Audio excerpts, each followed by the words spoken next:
Le Grand Dialogue. Sigi Kafoba. Edouani Wamakaran. Le Grand Dialogue, l'émission de débat du studio Tamani sur votre radio. Chenni Beri. Halid Mauni. Chenni Beri. Sigi Kafoba. Le Grand Dialogue. Coronavirus, quelle évolution de la situation au Mali? C'est le thème du Grand Dialogue de ce soir. Et pour en parler, nous avions invité le professeur Akori Ag-Iknan, coordinateur de la lutte contre la Covid-19, mais qui reste injoignable. Kader Fofana est là en tant que représentant de l'Association des consommateurs du Mali, ASCOMA. Arandé Touré, patient guéri à Tombouctou et au téléphone. Je suis Mouhamadou Touré. Bienvenue à tous. Le Grand Dialogue. Nous allons commencer par la situation de la Covid-19 à Tombouctou notamment avec Al-Husseini Al-Haj qui est journaliste dans la cité des 333 Saints. Al-Husseini Al-Haj, aujourd'hui, quelle est la situation par rapport à la Covid-19 à Tombouctou? Oui, la situation du coronavirus à Tombouctou à la date du 8 juin, c'est-à-dire hier, parce que nous n'avons pas les résultats d'aujourd'hui. Jusqu'à la date d'hier, il y a eu 261 cas confirmés. C'est-à-dire les premiers cas de Tombouctou ont été signalés le 9 mai 2020. Donc du 9 mai 2020 à hier 8 juin 2020, il y a 261 cas confirmés, dont 36 au cas de la MINUSMA, 221 cas pour la Tombouctou, 2 pour le district sanitaire de Goundam, 2 pour le district sanitaire de Direy. Il y a 74 patients qui sont guéris, dont 56 au centre de traitement de l'hôpital régional de Tombouctou et 18 à la MINUSMA. 15 personnes sont malheureusement décédées, dont 6 prélevés en post-mortem, c'est-à-dire c'est les gens qui ont été prélevés après leur décès. C'est là qu'on a découvert qu'ils ont le coronavirus. Donc 7 sont décédés avant leur admission au centre de traitement. Seulement 2 personnes sont décédées au centre de traitement. Et actuellement, plus de 600 personnes actuellement suivies par les services sanitaires. Des personnes qui ont été en contact soit avec des malades, soit avec des personnes qui sont décédées de Covid. Les Tombouctiens sont-ils inquiets face à cette situation? Allô? Allô, oui, je demandais, est-ce que les Tombouctiens sont inquiets par rapport à l'évolution de la situation? Allô? Oui. Il semblerait que... Oui, je demandais, est-ce que les Tombouctiens sont inquiets aujourd'hui par rapport à l'évolution du coronavirus dans leur région? Oui, bien sûr, les Tombouctiens sont inquiets. Surtout, aujourd'hui, Tombouctou défraie la chronique par rapport à cette maladie. Vous savez qu'après Bamako, Tombouctou est la deuxième région la plus touchée, rien qu'en Némo, parce que les premiers cas ont été signalés le 9 mai dernier. C'est vrai, les gens sont vraiment par rapport à la poussée fulgurante des cas. Mais il faut dire que ces cas s'expliquent non seulement par une particularité, c'est-à-dire Tombouctou, le dépistage non seulement est précoce, massif et volontaire, au contraire des autres régions. Ici, tout le monde se connaît pratiquement. Dès que quelqu'un apprend qu'un proche est atteint de Covid, c'est lui-même qui appelle les services sanitaires pour leur dire voilà, j'ai été en contact avec telle personne. Donc, pendant 14 jours, on suit la personne. Et au-delà de ces 14 jours, si la personne présente des signes ou autres, on teste la personne. Donc, le dépistage est non seulement massif, volontaire et précoce. Et la particularité également par rapport aux autres régions, c'est que Tombouctou, depuis 2 semaines, a un laboratoire mobile qui était venu pour faire une dizaine de jours. Et on a prolongé ça maintenant, ça va rester pendant 3 semaines encore à Tombouctou. D'accord. Merci beaucoup, Al-Husseini Al-Hadji. On va poursuivre le grand dialogue avec M. Kader Fofana. Aujourd'hui, quel est le point de vue de l'Association des consommateurs par rapport à cette lutte contre le coronavirus au Mali? Okay. Je vous remercie. Je remercie le studio Tamani pour nous avoir associés à ces débats qui nous concernent tous, consommateurs principalement. Effectivement, c'est une situation très inquiétante, très inquiétante dans la mesure où ce n'est plus une maladie, c'est encore moins une endémie, mais une pandémie qui touche pratiquement tout le monde. Et selon les statistiques, c'est peut-être la seule maladie qui a réussi à figer dans les maisons des centaines de millions de personnes. Ça veut dire que c'est extrêmement sérieux. Sérieux et inquiétant. Ce n'est pas sur le continent seulement africain, c'est sur tous les continents, depuis sa genèse en Asie jusqu'à sa propagation dans le monde. Alors à ce sujet, l'ASCOMA ne pouvait pas du tout rester indifférent par rapport à ça. Surtout que c'est des trucs qui sont liés à la consommation, aux usages quotidiens des gens. Et j'avoue que l'ASCOMA est très inquiète. Et n'est pas resté seulement à ce niveau, a pris des dispositions, a rencontré des autorités, et mieux que ça, a même fait des projets au ministre pour voir dans quelle mesure l'ASCOMA, avec d'autres associations, peut apporter leur contribution dans le fait de mettre une barrière afin que cette maladie ne se propage pas. Et j'avoue que c'est très inquiétant. D'accord. Et Harandé Touré est un patient guéri de la Covid-19 à Tombouctou. Monsieur Touré, est-ce que vous pouvez nous expliquer ce qui vous est arrivé, nous expliquer tout le processus depuis la contamination jusqu'à la prise en charge? Merci beaucoup. Oui, monsieur Touré? Monsieur Touré? Monsieur Touré semble ne pas être joignable. Nous allons poursuivre avec vous, Monsieur Kader Fofana. Je rappelle que nous avons invité les autorités à travers le professeur Akori Agiknan, coordinateur de la lutte contre la Covid-19, mais il reste injoignable. Kader Fofana, aujourd'hui, est-ce que vous pensez que les mesures prises sont à la hauteur des enjeux au Mali? Les mesures prises, je pense qu'elles sont à la hauteur. Mais pour qui connaît mon pays, on sait qu'il ne suffit pas de prendre des mesures. Le problème de mon pays, c'est l'application des mesures. Les mesures ont beau être prises, mais s'il n'y a pas d'application, c'est comme s'il n'y a rien. Et j'avoue qu'au niveau des mesures, c'est élémentaire, tout le monde le sait, c'est les mesures de protection. Mais malheureusement, elles ne sont pas suivies. Elles ne sont pas suivies au premier chef, d'abord par les autorités. Et ensuite par les usagers que nous sommes souvent de façon inconsciente, mais aussi souvent du fait que les gens, on se demande s'ils y croient. S'ils y croient et s'ils ne pensent pas que c'est plutôt encore, je ne sais pas moi, je ne sais même pas comment qualifier cela parce que c'est inqualifiable. Quand on est averti qu'il y a une maladie, je crois que la précaution d'abord, c'est de savoir comment se protéger, comment protéger sa famille, comment protéger son environnement. Alors, si tu vois que tu existes, tu es dans le monde, c'est que tu existes.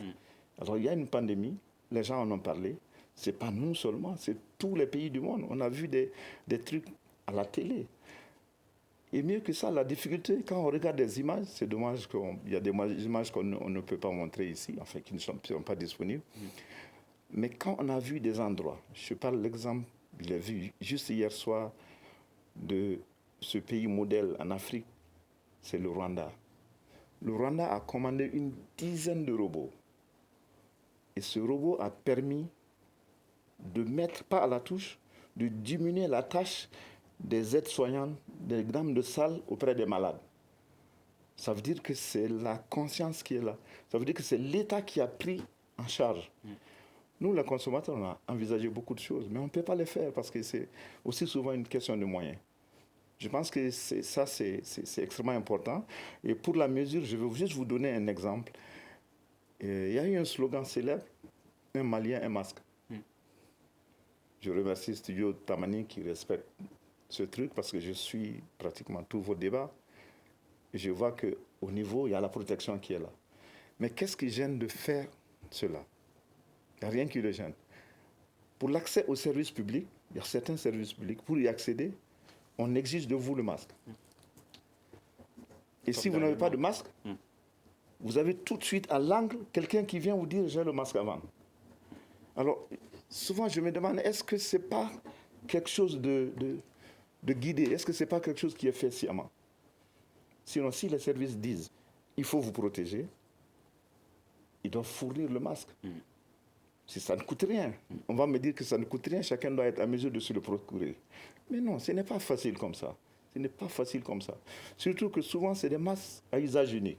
Et pas forcément disponibles. Et souvent, qui sont vendus n'importe comment, à n'importe quel lieu. On se demande même leur efficacité. Moi, je pense que le problème se situe à ce niveau. Sinon, les mesures sont là, prises, connues. Tout est facile. Sauf que dans les mesures, il y a quelque chose qui sont un peu... Enfin, ils ne sont pas poussés à point. Parce que quand on vous dit de nettoyer vos mains ou de cracher dans un mouchoir et de le jeter. Mais non, pas de le jeter, mais de le mettre dans une poubelle. D'accord. Et on va y revenir sur ça. Okay. Monsieur Harandé Touré est en ligne maintenant. Votre témoignage, Monsieur Harandé Touré. Merci beaucoup. C'est avec plaisir que je participe à ce débat. Et moi, je crois que je jure que Dieu n'a pas créé une maladie aussi méchante, aussi terrible, aussi douloureuse que cette COVID-19. Très sincèrement, moi, je ne sais pas comment j'ai eu cette maladie-là. Malgré toutes les dispositions que j'ai prises depuis le 25 mars où le premier cas a été signalé au Mali. Et tout ce que j'ai fait, un bon matin, le premier jour du carême, je me suis réveillé et j'avais une charge à la poitrine. J'avais des maux de tête et j'avais des douleurs musculaires et aussi j'étais un peu fébrile. Alors j'ai appelé un fils qui est médecin pour lui poser la question. Il me dit donc ça doit être le palu. Donc il m'a dit de prendre le Coartem et ajouter du Cypronate. J'ai fait cette cure-là, mais aucun changement. Et le mal va de la maladie augmente d'intensité. Alors là, je n'ai rien compris. J'ai été à l'hôpital pour voir de quoi je souffre. Alors, les médecins même croyaient que c'était un palu. Ils m'ont fait le traitement du palu. Mais quelques jours après, les vrais symptômes ont commencé. Il s'agit de quoi? Il s'agit d'une forte fièvre, de maux de tête, un mal de gorge et de douleurs musculaires et l'asthénie, un affaiblissement général de l'organisme. Là, les nuits, je fais de tout vraiment incessante. Et là, la détresse respiratoire a commencé. Il y avait des moments où je perdais la respiration. Et j'ai l'impression que j'avais une charge de plus d'une tonne sur ma poitrine. Et quelqu'un m'étranglait. Et je respirais à peine.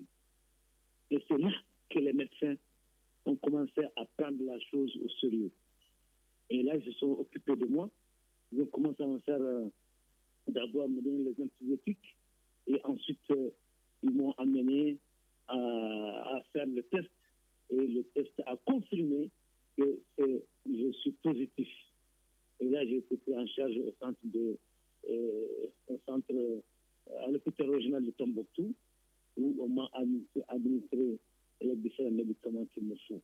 J'avoue très sincèrement que j'ai souffert, que j'ai vu la mort. À un moment, j'ai dit que j'ai perdu carrément la respiration. Carrément. Je n'existais même pas. Mais Dieu, dans sa miséricorde, dans son infinie volonté, je crois qu'il m'a accordé un sursis. Je suis revenu à la vie, la respiration est revenue, et je crois qu'aujourd'hui, je suis en bonne santé. Dieu merci, et je rends grâce à Dieu pour m'avoir accordé ce niveau de lait-là. Mais j'avoue très sincèrement que c'est une maladie pernicieuse qui est là pour faire mal. C'est une maladie diffuse, c'est-à-dire qu'il y a un libertinage inexplicable.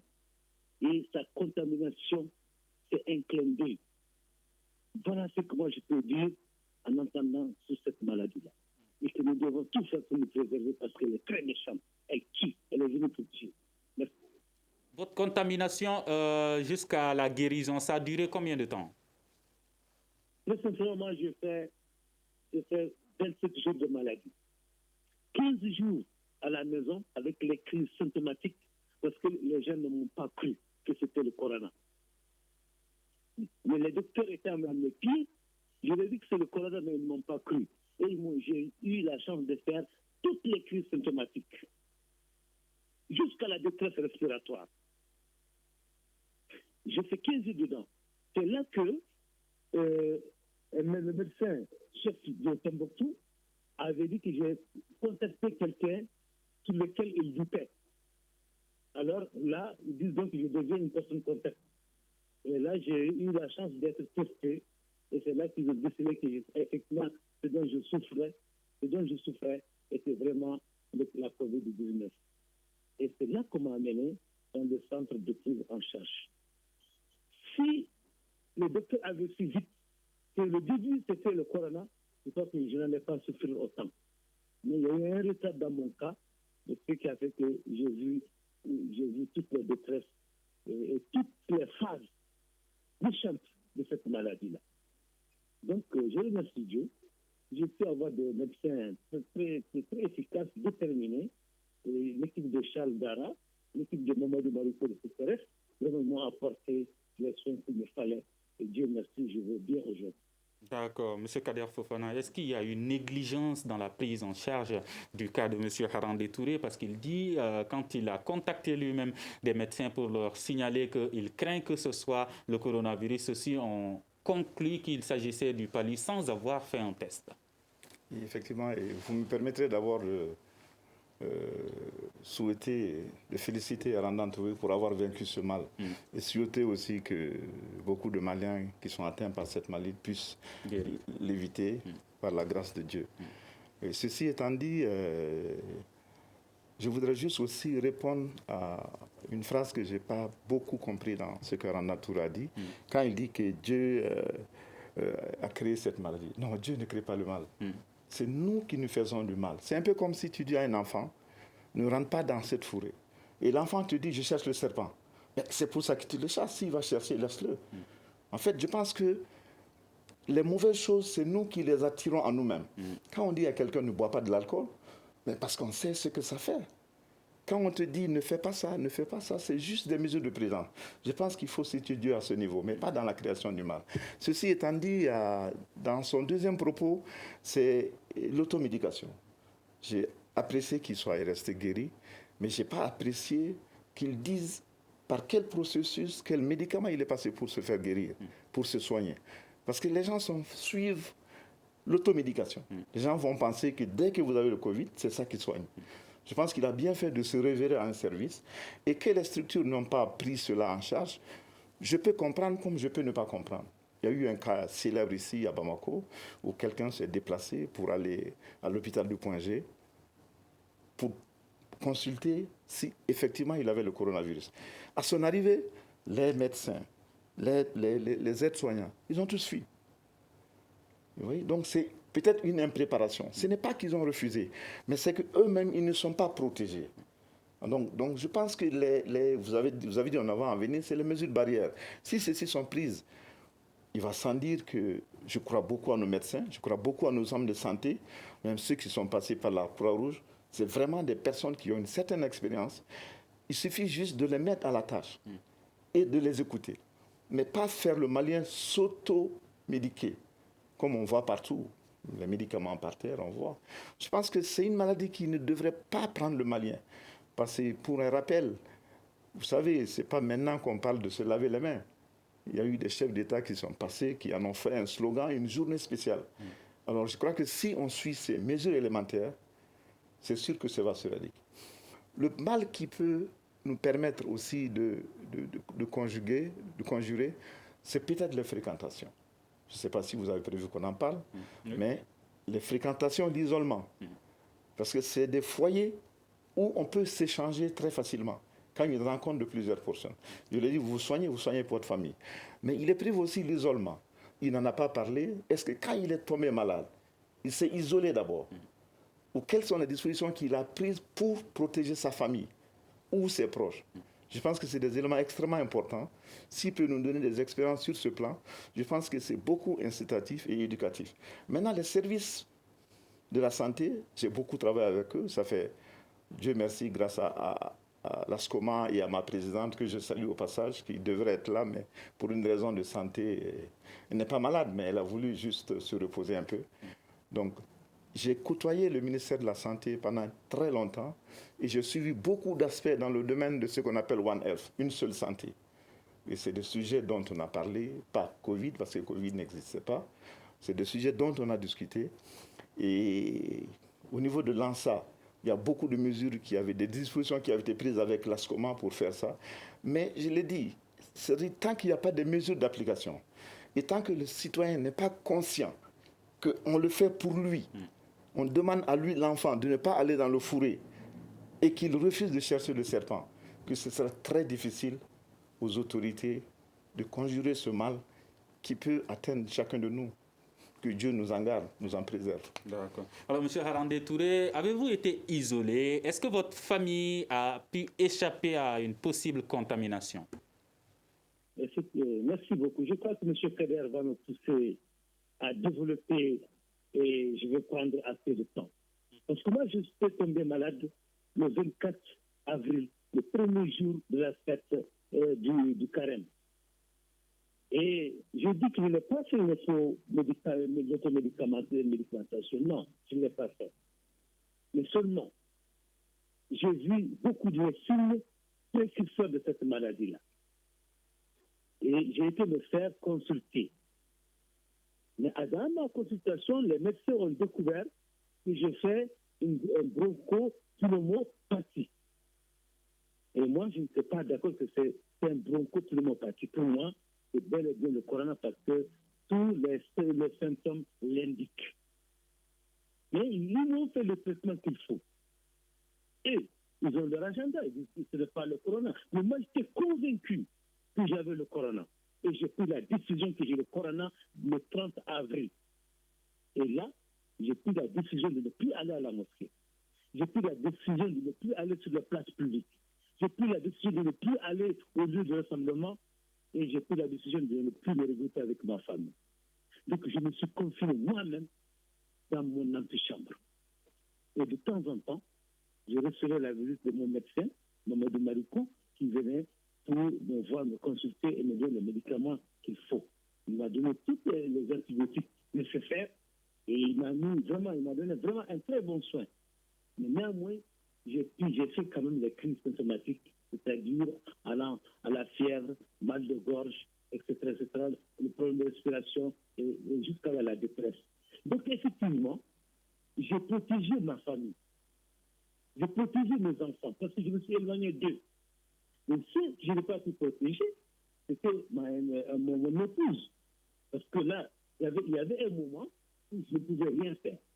Parce que j'étais fatigué, la respiration était allaitante, elle se coupait de temps en temps, je cherchais l'air comme un poisson qu'on venait de faire sortir du fleuve et qu'on dépose à terre. Voilà comment il ouvre les branchies pour chercher l'oxygène. C'était comme ça que j'étais à un moment. Mais en même temps, j'avais un grand docteur, j'avais le docteur Mamadou Marikou Dupérez, qui était là à côté de moi et qui me donnait les soins et qui m'aidait quand même à recouvrer ma santé. Donc j'avoue très sincèrement, toute ma famille, tous mes enfants ont été testés négatifs. Ça veut dire que je me suis isolé et j'ai pu protéger ma famille. Donc mes épouses ont été testées positifs et elles ont reçu les soins qu'il faut. Et aujourd'hui, tout le monde a son certificat de guérison. Donc vous et vos épouses qui ont été testées positifs sont tous guéris aujourd'hui. Vous êtes tous guéris. Tout le monde est guéri aujourd'hui, Dieu merci. D'accord. Mais à Tombouctou, est-ce que la population croit à l'existence de cette épidémie? Est-ce que les gens ne banalisent pas? Je vous jure, au départ, les gens ont banalisé ça. Mais depuis mon intervention, parce que j'ai fait tellement d'interventions sur les médias, j'ai fait des vidéos pour montrer la réalité de cette maladie. Depuis lors, je crois que les gens ont pris conscience. Aujourd'hui, tout le monde ne parle que du corona. La ville est paniquée et les gens sont en train de prendre des dispositions vraiment pour se protéger. Et je crois que mes postes ont apporté quelque chose de positif à la population. Et tout le monde m'a appelé pour me féliciter. J'ai eu des félicitations de partout pour me dire que, très sincèrement, vous avez été utile à la population. Mais malgré tout ça, il y a des gens qui ne croient pas encore. Jusqu'à présent, il y a des gens qui ne prennent aucune mesure barrière. Mais je crois que nous allons encore continuer à les sensibiliser pour leur montrer la dangerosité de cette maladie-là et ce qu'ils peuvent vraiment encourir à leur famille, à leurs enfants, à leurs épouses. Et je crois que nous y parviendrons dans les jours à venir. Monsieur Fofana, Monsieur Touré dit avoir pu s'isoler, se confiner. Est-ce que dans la culture malienne aujourd'hui, il est facile? Est-ce qu'on rencontre assez de malades qui arrivent à s'isoler et à se confiner autant? C'est pas facile. C'est pas facile. C'est très difficile le confinement au Mali. Et dans la mesure où, heureusement, que les enfants sont plus ou moins éloignés de cette maladie, pour la simple petite raison de leur taille. Dans une de nos gestes, on demande d'observer 1,5 mètre ou 2 mètres. Et quand la salive sort, il se trouve que l'enfant est à un niveau qui ne peut pas l'atteindre. C'est juste peut-être pour ça qu'ils ne sont pas protégés. Mais j'avoue que j'ai beaucoup apprécié son isolement.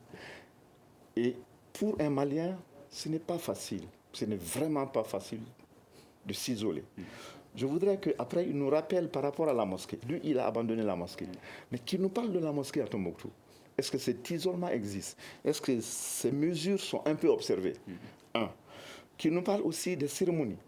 Il y a beaucoup de cérémonies très importantes, culturelles, religieuses qui se déroulent à Tombouctou. Il y a eu la fête tout récemment. Mais quelles sont les dispositions qui sont prises au niveau de la population? C'est vraiment des sujets extrêmement importants sur lesquels peut-être qu'il faut connaître et savoir peut-être dans quelle mesure, quelles sont les dispositions qui sont à prendre pour permettre aux Maliens d'observer l'isolement. Il y a quelque chose qui, lui, il est un exemple, je pense qu'il faut montrer à la population. Parce que ce qu'on a remarqué à Bamako, c'est que c'est les politiques qui ont commencé d'abord à se déclarer avoir été atteints par le Covid. Je préfère dire Covid, j'explique pourquoi. Parce que ce n'est pas le coronavirus, non. C'est le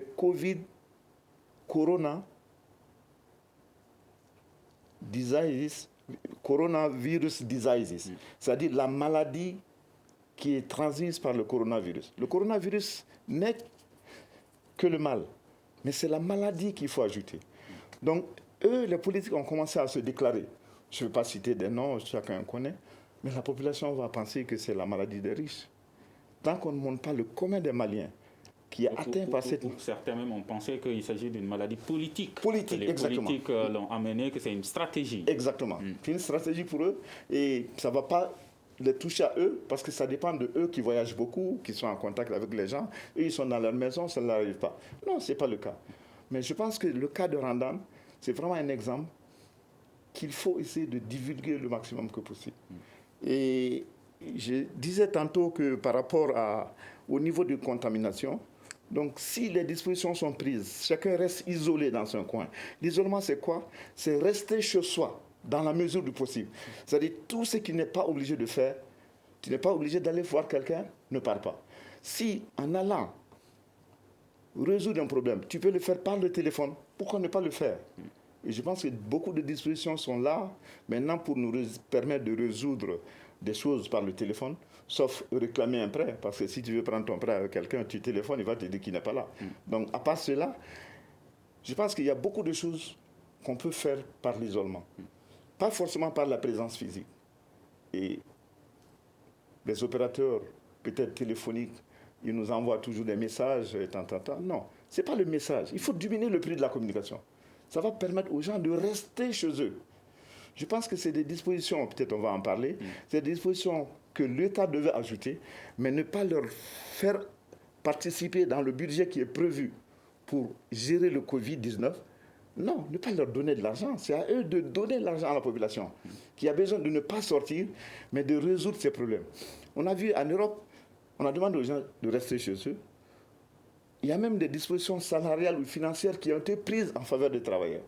Mais si le Malien sort pour chercher le prix du condiment et l'envoyer par le téléphone à la maison ou faire partir son enfant avec lui pour trouver quelque chose pour ramener à la maison, il va sans dire que si vous lui demandez de rester à la maison, c'est extrêmement compliqué. C'est très, très compliqué. Il y a d'autres dispositions qui devaient être prises qui n'ont pas été suivies. C'est notamment l'éducation. Et je crois que c'était vraiment le moyen pour nous de rester à la maison et de savoir qu'on peut apprendre en restant chez soi, en ne pas bouger. Et vous pensez que la réouverture, la décision de rouvrir les écoles n'est pas une bonne décision face à cette pandémie? Je crois que c'est une bonne décision.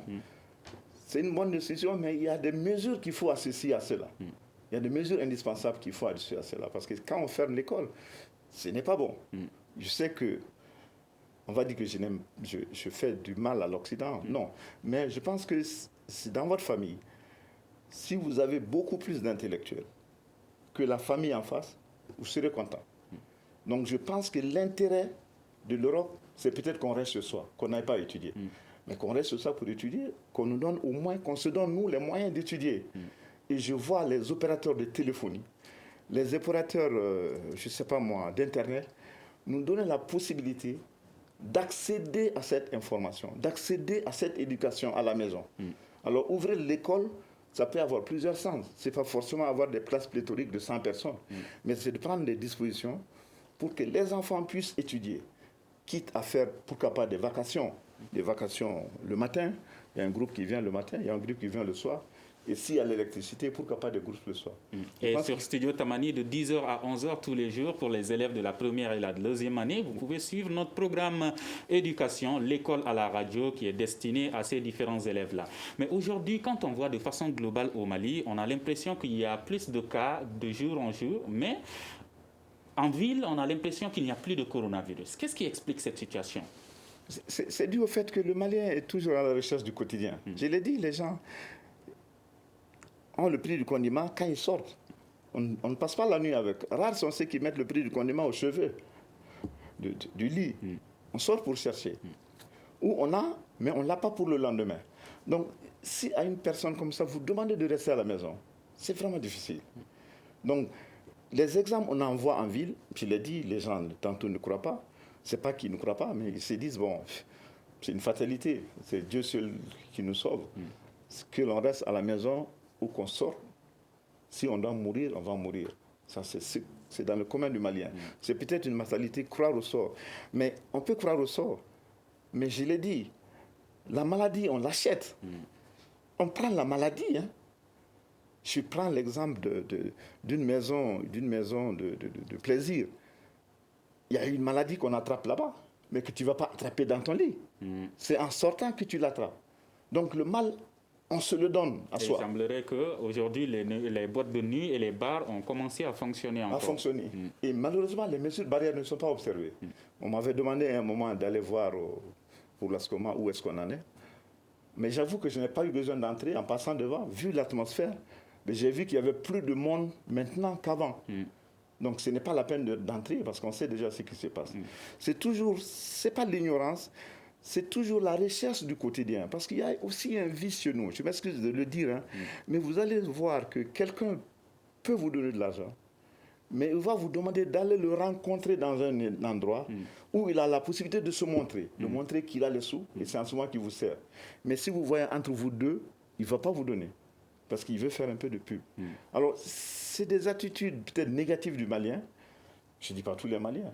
Mais je pense que le coronavirus, des AIGIS doit nous permettre de corriger un certain nombre de choses. Sinon, la maladie, elle existe et elle est réelle à 100%. Et on va y revenir. Monsieur Harandé Touré, il paraît qu'à Tombouctou également, vous avez été victime, vous aussi, et nombreuses autres personnes qui ont été malades de la Covid-19, de stigmatisation. Certains pensent que les malades sont payés à 30 000 francs CFA pour déclarer qu'ils sont contaminés. Merci. Moi, je crois que c'est de la rumeur, c'est de la fausse rumeur, c'est une rumeur méchante. Comment des gens qui sont malades, on va leur donner 30 000 francs. J'ai appris vraiment cette rumeur et j'ai dit même sur des antennes, ceux qui veulent recevoir 30 000 francs, qu'ils se portent malades et qu'ils partent au centre de prise en charge, ils verront qu'ils vont recevoir 30 000 francs. Mais je voudrais dire à M. Kader, par rapport aux mosquées, la mosquée, comment je fréquente, c'est la mosquée de Djingareder. Aujourd'hui, toutes les dispositions sont prises.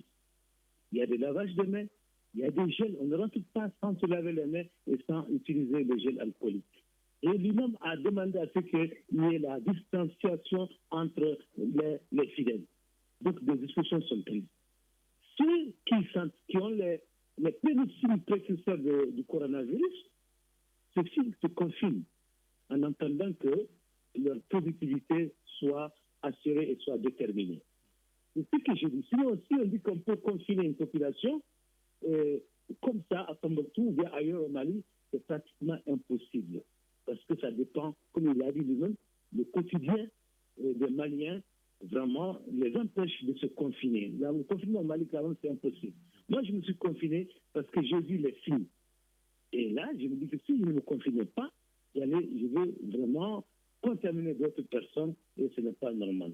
C'est pourquoi moi, je me suis confiné. Et beaucoup de gens ont suivi mon exemple. Dès qu'ils ont senti les premiers signes, ils ont préféré se mettre à l'écart ou bien aller faire le dépistage au centre de prise en charge.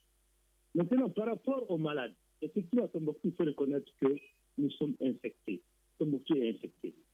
Vraiment. La maladie sévit. La maladie est à Tombouctou. Et Dieu merci, grâce à l'arrivée de monsieur le ministre de la Santé, il était venu nous voir parce que moi j'étais malade lors de son arrivée, j'étais au centre de prise en charge, et j'ai essayé même de le contacter. Malgré qu'il était à une certaine distance de moi, j'ai dit, monsieur le ministre, Tombouctou est infecté et Tombouctou est affecté. Nous avons tellement de malades dans les familles, et les familles sont paniquées. Il est urgent, monsieur le ministre, que vous nous apportiez vraiment un laboratoire à Tombouctou, mais ça ne va pas. On ne peut pas attendre. Parce que qu'est-ce qu'il ne faut pas faire? On fait le prélèvement, il faut attendre le jour où l'avion Nunas arrive pour mettre vraiment les produits afin qu'ils puissent passer à Bamako. Mais moi, j'ai été testé par exemple un dimanche. Lundi, il n'y a pas d'avion. Mardi, il n'y a pas eu d'avion. Mercredi, il n'y a pas d'avion. Il fallait attendre le mercredi pour que mes tests partent à Bamako et qu'ils me reviennent peut-être le vendredi ou le samedi. Mais combien de temps ça prend? Et combien de temps je gagne pour contaminer d'autres personnes? Alors, le ministre a été très sensible aux différentes revendications et Dieu merci, Tombouctou a eu un laboratoire mobile. Donc, on peut faire les tests aujourd'hui et quelques heures après, on a le résultat. Et cela est en train de briser, de casser vraiment la chaîne. Ça, c'est vraiment un atout. Je suis très content de cela et cela a soulagé la population. Et jusqu'à présent aussi, je crois que tout le monde est debout. Parce que nous savons que Tombouctou est infecté et ce qui est grave encore, ça rentre dans les autres cercles, Gundam, Diri, etc., etc. Et là aussi, si nous ne prenons pas garde, vraiment, il y aura vraiment, la pandémie va s'élargir sur toute la région. Et là, je crois que des dispositions sont prises et de bonnes volontés sont là pour vraiment aider les hôpitaux, aider les centres de santé, aider les associations pour que vraiment il y ait une large sensibilisation. Très sincèrement, j'avoue que Tombouctou est infecté aujourd'hui. Mais avec vraiment la bonne volonté des uns et des autres, je crois que la chaîne commence à se briser.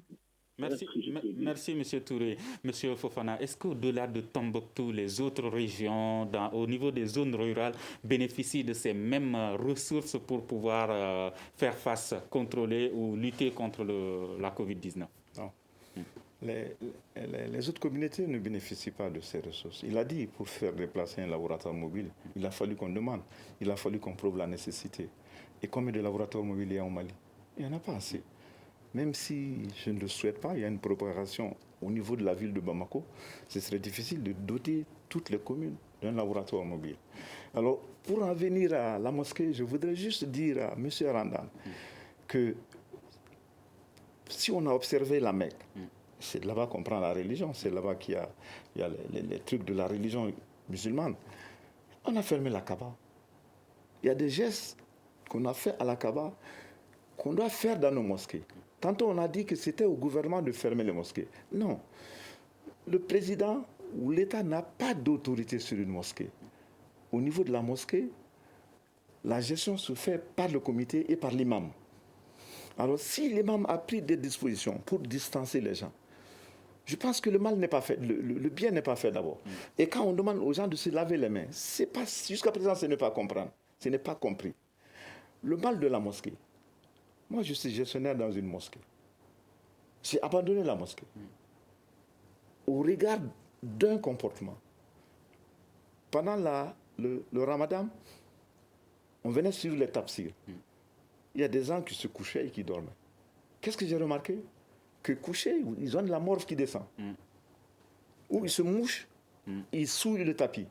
Mais ce n'est pas le lavage des mains dehors qui va te protéger de ça. Tu te laves les mains et tu viens prendre un microbe. Alors, qu'est-ce que j'ai observé? Qu'au niveau de la Mecque, chacun a sa natte de prière. Ils ne sont pas nombreux d'abord. Les distances sont observées, devant et derrière. Il y a la natte de prière.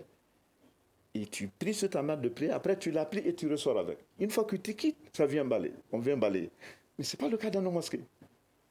On prie, les distances ne sont pas observées. Il suffit que quelqu'un se déplace pour que l'autre, on lui demande de revenir prendre sa place. Alors, tu ne peux pas avoir ta natte, on prie sur la même natte. On se couche, on baisse la tête, les rituels de la prière. Il n'est pas exclu que vous laissez quelque chose sur le tapis. D'accord. Mais également, au-delà des mosquées, vendredi dernier, vendredi 5 juin, il y a eu une grande manifestation à Bamako qui a mobilisé des milliers de Maliens, et nombreux d'entre eux n'ont pas respecté les mesures barrières, distanciation sociale, port du masque. Faut-il craindre dans les jours à venir une explosion du taux de contamination à Bamako? Oui, moi je crois qu'il faut craindre. Il faut craindre et il faut prendre des dispositions pour essayer de contrôler sa température, pour essayer de contrôler tous ceux qui vont aller sur le meeting. Je prends pour référence même ceux qui étaient à la tribune. On pouvait dire qu'ils n'avaient même pas aussi de protection. Ensuite, quand ils parlaient dans le micro, ils avaient le micro. Et on crache dans le micro. Les organisateurs eux-mêmes. Les organisateurs eux-mêmes. Et une fois qu'ils sont partis, le microbe, il reste sur le micro pendant au moins 1 heure ou 2. Dès qu'il part, c'est le journaliste qui vient prendre son micro. Donc, est-ce qu'il est à l'abri de cette contamination? Il n'en est pas à l'abri. On a vu des endroits où, si vous regardez les chaînes, on met un fil sur le micro. Une fois qu'ils finissent, ils enlèvent. C'est un peu comme un gant. Ces dispositions n'étaient pas prises. La distanciation n'était pas du tout observée. Pire que cela, on s'embrassait même. Il suffit que quelqu'un dise quelque chose pour qu'on se tape les mains. On était content, dans la joie. On avait même oublié qu'il y a un autre ennemi qui est plus virulent que celui qu'on veut chasser. Non, ce n'est pas ça. Je pense qu'il faut craindre. Il faut craindre, et c'est à l'État, encore une fois à l'État, et aux populations, de s'investir pour savoir que le mal existe, que ce n'est pas une fausse nouvelle. Et dire que les gens prennent de l'argent pour le faire. Si tu penses qu'avec 30 000 francs, tu peux soigner une maladie, mais il faut le prendre. Je pense que on n'est pas à l'abri, hein. Vraiment, on n'est pas à l'abri. D'accord. Alors, Monsieur Harandé Touré, aujourd'hui, vous êtes guéri de la Covid-19. Est-ce que comment vous vous sentez aujourd'hui? Très sincèrement, je me sens à merveille, à part les fatigues de la maladie. Et j'avoue très sincèrement que nous avons un personnel hospitalier, de médecins très, très dynamique et qui s'occupent vraiment des malades et qui font le meilleur d'eux-mêmes pour que nous puissions recouvrer notre santé. D'accord. Mais je voudrais quand même bondir par rapport à M. Kader concernant les mosquées. Moi, aujourd'hui, dire qu'on va fermer les mosquées au Mali, vraiment, c'est très difficile. Aucun moment ne peut prendre cette décision. Parce que même si vous prenez, il y aura des gens qui vont dire et redire. Il y aura des gens qui vont critiquer. Il y a des gens qui vont faire sortir certaines choses de la religion et qui vont les mettre mal à l'aise. D'accord. Il nous reste quelques secondes, monsieur Touré, pour avoir été contaminé par cette maladie. Quel appel avez-vous à lancer à ceux qui n'y croient pas, ceux qui ne se protègent pas et ceux également, et aux autorités également qui doivent apporter des solutions aux malades?